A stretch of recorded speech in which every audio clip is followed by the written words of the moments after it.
રૂકમણી, હું તો હંમેશા સત્યના પક્ષમાં જ હોઉં છું. તમે ખોટું સમજી રહ્યા છો કે હું એ નાસ્તિકના પક્ષમાં છું. હું તમને સમજાવું. ગોરા અત્યારે ભક્તિની ક્રાંતિ કરવામાં લાગ્યો છે. ક્રાંતિ? હા રૂકમણી, ભક્તિ તો ગોરાનો સ્વભાવ છે. એટલે ભક્તિમાં ગોરાને ક્યારેય તકલીફ નહીં આવે. દીવો પ્રગટાવવો અને પવન સામે દીવો પ્રગટાવવો એ બંનેમાં અંતર છે ને રૂકમણી. એટલે એના પરિણામોનો સામનો તો એણે કરવો જ પડશે. અને તમે તો સર્વ જાણો જ છો રૂકમણી, હું ગોરાને એના કર્મના પરિણામથી બચાવું તો એ કર્મચક્રથી વિરુદ્ધ ગણાશે. અને હું પૂર્ણ રીતે કર્મને થતા રોકી તો ન જ શકું ને. તમે ચિંતા ન કરો રૂકમણી, આ સમય ગોરાના સમયને બદલશે. આ આખી ઘટનાનો સૌથી વધારે ફાયદો ગોરાને જ થશે. કારણ કે મારું નામ જપવું તો કદાચ સહેલું છે, પરંતુ એના પછી આવનારા પરિણામોનો સામનો કરવો એ અઘરું છે. પરંતુ સત્ય તો એ જ છે રૂકમણી કે પરિણામોનો સામનો કર્યા પછી જ મનુષ્ય ઉત્તરોત્તર વધુ ને વધુ મજબૂત બને છે અને એની ભક્તિ પણ સોનામાંથી કંચન બને છે. તમે ચિંતા ન કરો રૂકમણી, તમારા ગોરાએ અત્યાર સુધી ભક્તિને તો ઘણી સારી રીતે સાચવી છે, પરંતુ હવે ક્રાંતિના માર્ગ ઉપર એ કઈ રીતે આગળ વધે છે એ પણ આપણે જોઈએ.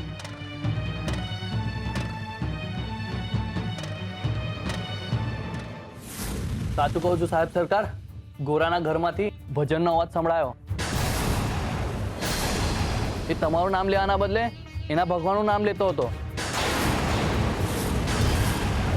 અને એની સાથે સાથે બધા ગામવાળા એનું નામ લેતા હતા.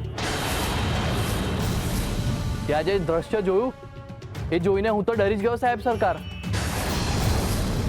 ત્યાં એક માજીનું શબ પડ્યું હતું અને શબના માથે ગોરા ઊભો હતો અને આજુબાજુ ગામવાળા ઊભા હતા ટોળે વળીને. અને આમ બધા આકાશમાં વાદળ ગરજતા હોય એ સૂરમાં હરે કૃષ્ણ બોલતા હતા.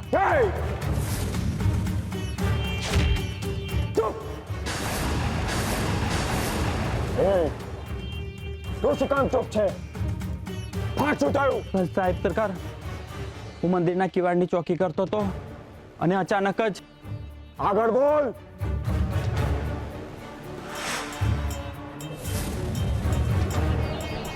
અહીંયા આ બધું શું થઈ રહ્યું છે? આ બધું કોણ કરી રહ્યું છે?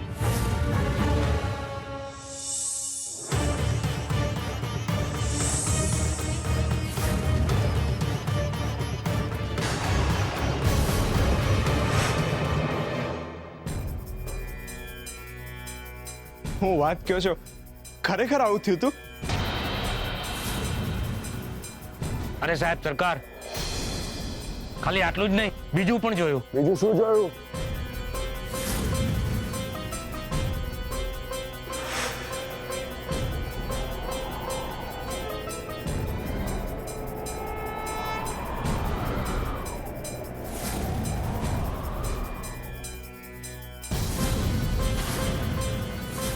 એ પગલા મંદિરથી છેક ગોરાના ઘર સુધી ગયા. અરે સાહેબ સરકાર, મેં જીવનમાં પહેલી વાર આવો ચમત્કાર જોયો. જોઈને હું બેભાન થઈ ગયો અને ભાનમાં આવ્યો એટલે તરત જ તમને કહેવા માટે આવ્યો. માય બાપ, ચોક્કસ કંઈ ગજબ થયો છે. મને લાગે છે કે ગોરાના ભગવાન જ નીચે આવ્યા હશે એમને મળવા. કાંઈક તો છે ગોરામાં.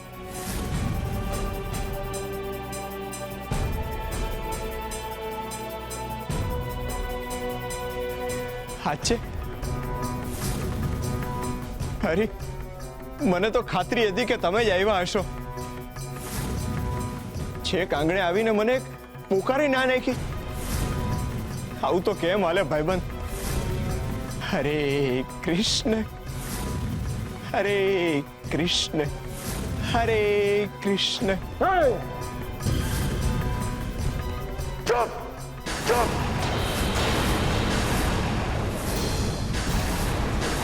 અનર્થ કરે છે તું. આ મારો રાજમહેલ છે અને તું મારી સામે તારા બનાવેલા ભગવાનનું નામ લે છે. મોતને વાલું કરવું છે તારે. જીવન ને મૃત્યુ એ બે વાલા છે મને.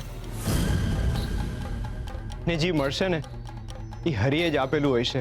ચૂપ, અટકી જજે. આ મારો રાજમહેલ છે, તારું ઘર નથી. અને તું મારી સામે બીજા ભગવાનનું નામ લઈ રહ્યો છે.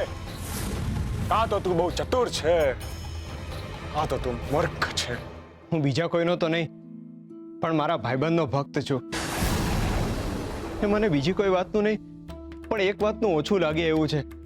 મારા હરી છેક સુધી આવ્યા ને મને મળ્યા વગર વયા ગયા. હું તો હજી કહું છું સાહેબ સરકાર, મારી વાત માની લ્યો. સૌથી ઉપર હરી જ છે, એની ઉપર જવામાં મજા નથી ને એની ઉપર જઈ શકવાના નથી. હા તો એના જેવું છે, સુરતથી મોટો કોઈ દીવો નથી. આટલું સમજી જાઓ ને તોય જીવું હેલું થઈ જશે. હરી તો હવના હૃદયમાં છે, મારા હૃદયમાં છે ને તમારા હૃદયમાં છે. તમે હું પણાના પડને ખોલશો ને એટલી આવી જાય ને તમે મન ખુલ્લું રાખશો ને તો એ તમને મળશે. તમને એ વાતનો ગુસ્સો હશે કે મેં આ ભજન હું કામ ગાયું. તમને કારણ જણાવી દઉં. તમે માધવપુરમાં નવા છો ને એટલે તમને ખબર નહીં હોય. આમ તો આ માધવપુરના નામ ઉપરથી જ ખબર પડી જાય. તેમ છતાંય હું તમને કહી દઉં, હરિનું નામ અહીંયાના લોકો માટે દવાનું કામ કરે છે. આ ગામની હવાર કંઈ સૂરજ કે કુકડાની બાંગથી નથી થતી, પરંતુ હરિના નામથી થાય છે.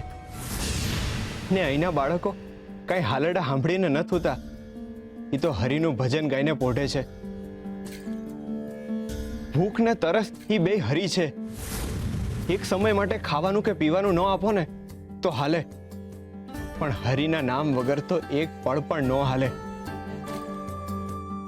જેટલો સમય એક હૃદય શ્વાસ વિના રહી શકે ને એટલો સમય પણ આ ગામના લોકોના હોઠ હરી વિના નથી રહી શકતા.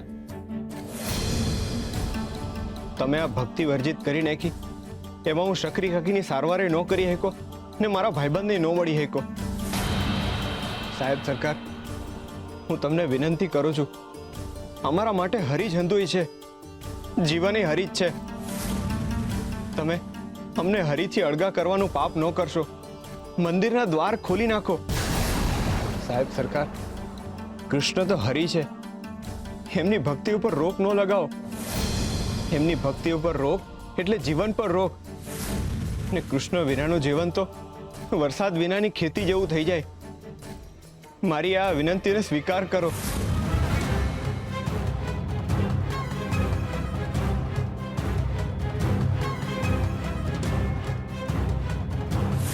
શું છે આ? આ છે તમારો સરદાર? જ્યારથી આવ્યો છે ત્યારથી એના હોઠ પર જે નામ પર મેં રોક લગાવી છે એ જ વર્જિત નામ સંભળાય છે. પણ તમે લોકો તો ઘેટાની જેમ એનો સાથ આપો છો. અરે મૂર્ખ છે, મૂર્ખ. એ તો આંધળો છે, પણ તમે લોકો પણ એની દ્રષ્ટિએ જુઓ છો, એના પગલે ચાલો છો. ભગવાન કેવા હોવા જોઈએ? જે તકલીફમાં તમારો સાથ આપે. શું તમારા ભગવાન તમારી તકલીફમાં તમારો સાથ આપે છે? અરે આ ગોરાનું તો એવું કેવું છે કે જીવન અને મૃત્યુ એ તો ભગવાનના હાથમાં છે. તો પછી મને એમ કહો, જ્યારે તમારામાંનું કોઈ ભગવાનને યાદ કરતા ગુજરી જાય છે ત્યારે તમારા ભગવાન કેમ નથી આવતા એમને બચાવવા? અને જો ભગવાન છે તો શું એના ભક્તને મૃત્યુ આપે છે? આનો જવાબ તમારી પાસે. એક કાલ્પનિક વાતને પૂજી રહ્યા છો, એક ભ્રમને, જેની છબી આને આ ઢોંગી માણસો ઊભી કરી છે. જે છે જ નહીં એવા માણસની પૂજા કરીને તમે લોકો ભૂખ્યા તરસ્યા મરી જશો, પણ તમારો ભગવાન નહીં આવે. કારણ કે આવે એ જ જે હોય છે. હા, હું બોલો છો અસ્તિત્વ નથી એમ? અરે એમના કારણે જ આ જગતનું અસ્તિત્વ છે. ને હમણાં તમારા સૈનિકોએ જ કહ્યું ને કે એમને હરિના અસ્તિત્વનો અનુભવ થયો છે, એમને હરિના પગલાં જોયા છે. તમે કદાચ મારી વાત ન માનો, પણ હમણાં એમને જ કીધું ને કે એમને મંદિરના કિવાડ ખુલતા જોયા. આ હંધી વાત હરિના અસ્તિત્વની સાબિતી આપે છે. નથી મને વિશ્વાસ કોઈની વાત પર. નાનકડી ઘટનાને ચમત્કાર ગણી લેવાની ટેવ છે લોકોને. પણ હું નથી માનતો કે ત્યાં કોઈ આવ્યું હોય. કોઈ નહીં, હરિ. હું મારા સિવાય બીજા કોઈમાં નથી માનતો. કારણ કે તમે માનવા માંગતા નથી. ના, કારણ કે મેં કોઈ દિવસ તમારા કહેવાતા હરિને જોયા નથી. એટલે તમે હરિને નથી જોયા? એમાં હરિનો વાંક નથી, એમાં વાંક છે તમારી શ્રદ્ધાનો. મારી શ્રદ્ધા એમ? વાહ, તારા ભગવાન મને નથી દેખાતા, એમાં વાંક મારી શ્રદ્ધાનો છે.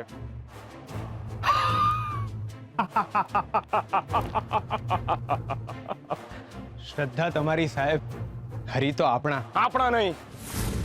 હું નથી સ્વીકારતો તારા બનાવેલા ભગવાનને. સૂરજનો અસ્વીકાર કરવાથી અજવાળું થોડું ચાલુ જવાનું છે.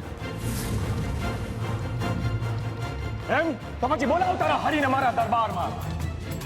સૂરજ છે તો દેખાય છે, હું છું તો દેખાઉં છું. કોઈનું પણ હોવાપણાનું ત્યારે જ સાબિત થાય છે જ્યારે આંખે દેખાય છે. બંધ આંખે અજવાળાની વાતો નહીં કર મૂર્ખ. બોલાવ તારા ભગવાનના દરબારમાં મારી સામે.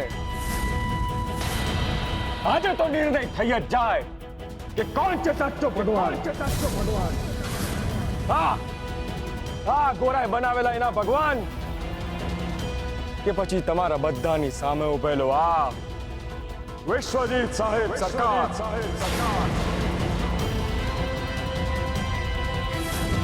શું વિચારે છે ગોરા? કર આહવાન. બોલાવ તારા ભગવાનને. કે એમને કે કસોટીની ઘડી આવી ગઈ છે. એમ એમને બોલાવવાની જરૂર નથી. ને મેં કહ્યું ને કે મારા ભગવાન નહીં, આપણા ભગવાન. ને તમે પણ એકવાર સાચી શ્રદ્ધાથી બોલાવશો ને તોય આવી જાય. ગોરા, તને ખબર છે એ જે છે જ નહીં એનું નામ હું લેતો નથી. અને જે છે જ નહીં એનું નામ લઈને હું શબ્દોનો વ્યય નથી કરતો. તું શબ્દોની જાડ પાથરીને મને ભરમાવાનો પ્રયત્ન નહીં કર. બોલાવ તારા હરિને. આજે તો એમને મળી જ લઈએ. ગ્રામજનો, અત્યારે થનારી ઘટનાના તમે બધા સાક્ષી છો. જો ગોરાના કહેવા મુજબ એના ભગવાન મારા રાજમહેલમાં મારી સામે આવી ગયા તો હું તમને બધાને એમની આજીવન ભક્તિ કરવાની આઝાદી આપી દઈશ. મુક્તિ આપી દઈશ તમને જેને ભજવા હોય એને ભજવા માટે. પણ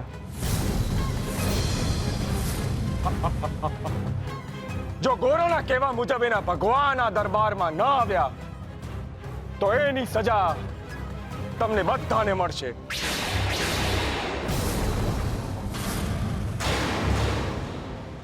કારણ કે તમે બધાએ મારો નિયમ ભંગ કરીને ભજન કર્યા છે. અને એના જ કારણે એક વ્યક્તિનું મૃત્યુ પણ થયું છે. અને એને મારી નાખવાની સજા તમને બધાને મળશે. અને એ સજા કોઈ સામાન્ય સજા નહીં હોય.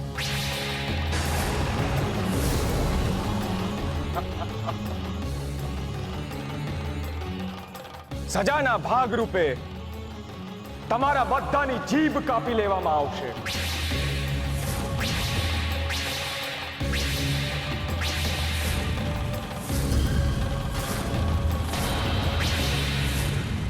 કારણ કે તમારા બધાની જીભે ભગવાનનું નામ લીધું છે. આ શું? નાના સાહેબ સરકાર, આવું ના કરશો. ગોરા, હવે તો ટાણું આવી ગયું છે. બોલાવ હરીને, નહીંતર ના થવાનું થઈ જશે. જે જીભ એમનું નામ લેવા જીવે છે, એ જીભ એમનું નામ લેવાને લીધે જ કપાઈ જશે. અરે પણ કેમ ગોરા, મુંજાઈ ગયો? શ્રદ્ધા ડગવા લાગી?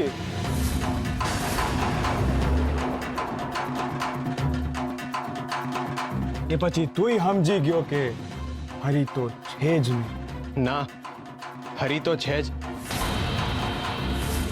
નહીં, આપણા હવના છે. જો એને પ્રેમથી બોલાવવામાં આવે ને તો ક્યાંયથી પણ ચોક્કસપણે આવે જ છે. તારા શબ્દોમાં તો કેટલીય વાર સાંભળ્યું તારા હરી વિશે. હવે એકવાર મારી આંખોની ઈચ્છા છે એમને જોવાની. ચાલ, મારા આંખોની તરસ પૂરી કર. બોલાવ તારા હરીને આ મહેલમાં. બોલાવ એને મારી સામે. એ આવી તો જાય, પણ એને બોલાવવાનું કારણ યોગ્ય નથી સાહેબ સરકાર. સૂરજની કસોટી કરવા હાટું કઈ હવાર ન પડાય. હરી તો છે જ, પણ એના અસ્તિત્વની સાબિતી માંગવા વાળા તમે કોણ?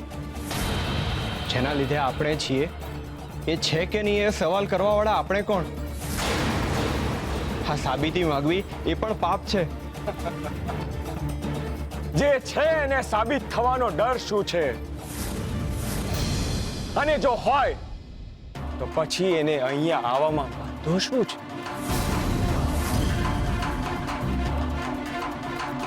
ગોરા, તે બહુ મોટી ભૂલ કરી છે અને એ ભૂલને તું જ સુધારી શકીશ. બોલાવ તારા હરીને, નહીતર તારી ભૂલની સજા આખું ગામ ભોગવશે.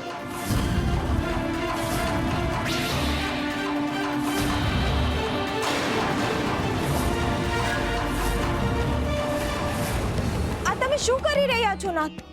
મને તો કંઈ નથી સમજાતું. અરે રૂકમણી, તમે મારી પર નાહકના ગુસ્સે થઈ રહ્યા છો. મેં આમાં કશું કર્યું જ નથી તો હું તમને કેવી રીતે સમજાવું? તેમ છતાં પણ તમારા સંતોષ ખાતર હું તમને સમજાવું છું. જુઓ, એણે મનમાં ધારી જ લીધું છે કે હું નથી, તો હું એને કેવી રીતે દેખાઉં? અને વાત રહી માધવપુરના લોકોની, તો એ લોકો અત્યારે ડરેલા છે. અને જ્યાં ડર અને અવિશ્વાસ હોય ત્યાં હું કેવી રીતે હોઈ શકું? હું તો હંમેશા ત્યાં જ છું જ્યાં મારા માટેનો ભાવ છે. ના, તમારી વાત સાચી છે. તો પછી માધવપુરે કપરા સંજોગોનો સામનો કરવો પડશે ને? આખા માધવપુરે નહીં, માત્ર ગોરાએ જ.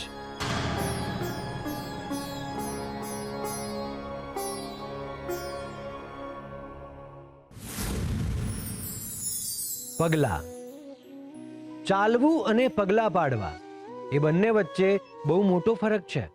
જ્યારે શુદ્ધ ભાવથી, શુભ આશયથી મનુષ્ય ચાલે છે ત્યારે એના પગલા પડે છે, અને જ્યારે એના પગલા પડે છે તો એની સાથે સાથે ઈશ્વરના પણ પગલા પડે છે. જે મનુષ્ય શુભ કાર્ય કરે છે એને હરિની સાથે નથી ચાલવું પડતું, પરંતુ હરિ એની સાથે ચાલે છે. અને આ કોઈ ચમત્કાર નથી, આ એક સત્ય છે. એટલે જીવનમાં પગલા એવા ભરવા કે હરિને આપણી સાથે ચાલવાની ઈચ્છા થાય, સામે ચાલીને હરિને આપણી સાથે રહેવાની ઈચ્છા થાય. હરિની પાસે જવા માટે જો શુભત્વનો માર્ગ અપનાવશો તો હરિ તમારી પાસે આવશે.